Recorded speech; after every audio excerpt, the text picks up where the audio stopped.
অতিবৃষ্টির কারণে আমি খামারে যে সকল সমস্যার সম্মুখীন হই তার মধ্যে হচ্ছে অন্যতম টিন দিয়ে পানি পড়া। সঠিকভাবে টিন সেট না থাকার কারণে টিনের অনেক অংশ দিয়ে পানি পড়ছিল। তো এর ফলে লিটার ভিজে যায়। লিটার ভিজে যাওয়ার কারণে অ্যামোনিয়া গ্যাস উৎপন্ন হওয়ার সম্ভাবনা ছিল। এছাড়াও পাখি ভিজা জায়গায় থাকলে অনেক ধরনের রোগ বালাই হওয়ার সম্ভাবনা ছিল।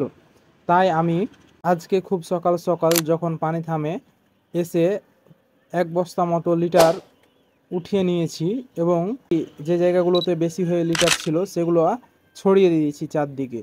তো আপনারা অবশ্যই খামার তৈরির সময় এই বিষয়টা লক্ষ্য রাখবেন যে টিনগুলো যেন ভালোভাবে সেট থাকে, খামারের কোনো জায়গা দিয়ে যেন পানি না পড়ে এবং সতর্কতা অবলম্বন করে খামারটি বানাবেন যা ভবিষ্যতে কোনো সমস্যার সম্মুখীন না হতে হয় এরকম ধরনের।